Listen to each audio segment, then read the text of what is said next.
श्री गणेशाय नमः. श्री स्वामी समर्थ. श्री गुरुदेव दत्त महाराज की जय.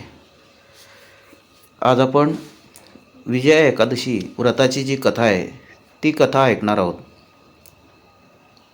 या कथेमध्ये युधिष्ठिराने भगवान वासुदेवांना विचारले, हे वासुदेवा, माघ महिन्याच्या कृष्ण पक्षात कोणती एकादशी असते व तिच्या व्रताचा विधी कसा आहे, कृपा करून सांगावे.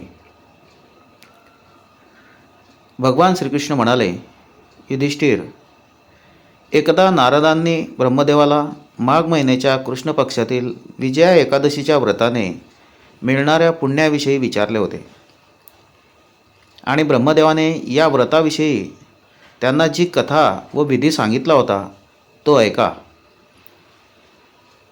ब्रह्मदेव म्हणाले, नारद, हे व्रत खूपच प्राचीन, पवित्र व पापनाशक आहे.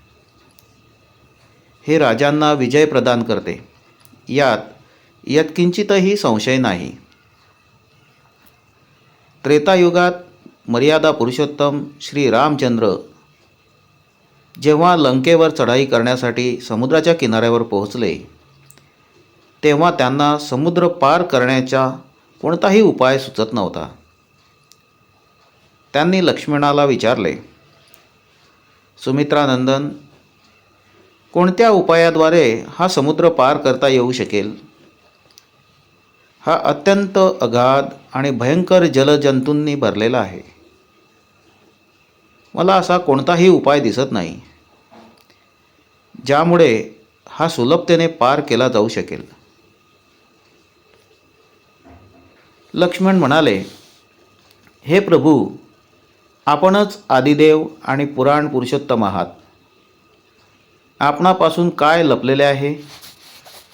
येथून अर्ध्या योजन दूर कुमारी द्वीपात वकदाल्भ्य नामक मुनी राहतात. आपण त्या प्राचीन मुनींकडे जाऊन त्यांनाच यावर उपाय विचारावा. श्री रामचंद्र वकदाल्भ्य महामुनींच्या आश्रमात पोहोचले आणि त्यांनी मुनींना नमस्कार केला.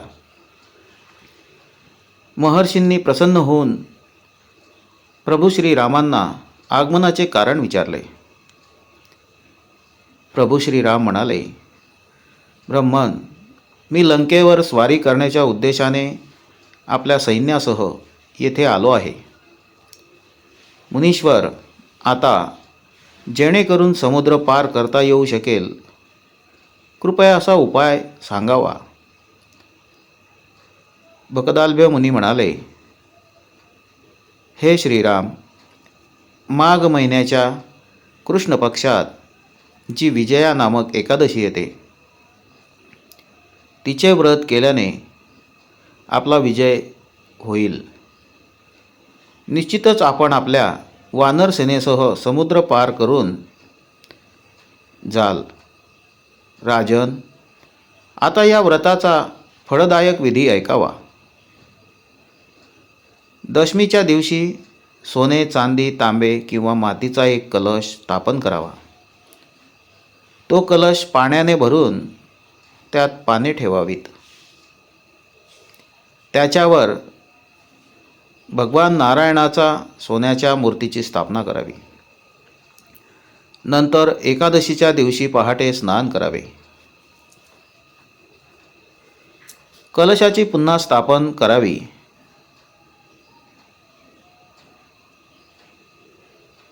माळ, चंदन, सुपारी व नारळ इत्यादीद्वारे विशेष रूपाने त्याची पूजा करावी. कलशावर सप्तधान्ये व जव ठेवावे. गंध, धूप, दीप व विविध प्रकारच्या नैवेद्याने पूजा करावी. कलशासमोर बसून उत्तम कथा वार्ता करून संपूर्ण दिवस साजरा करावा आणि रात्री देखील तेथे जागरण करावे.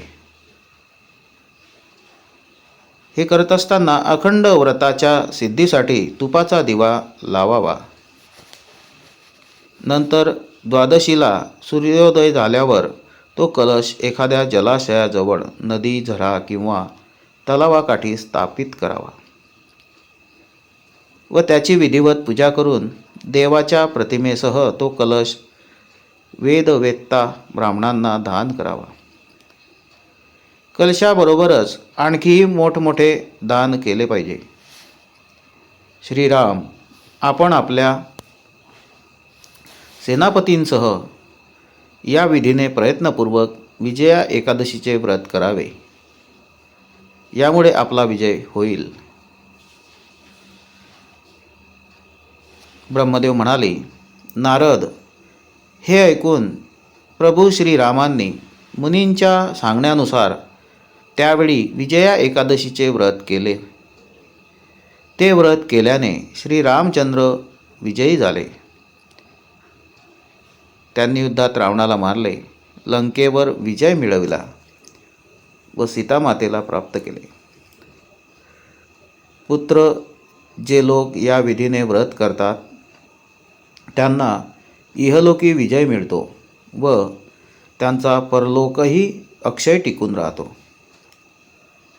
भगवान श्रीकृष्ण म्हणतात, युधिष्ठिर, याकरिता विजया एकादशीचे व्रत केले पाहिजे.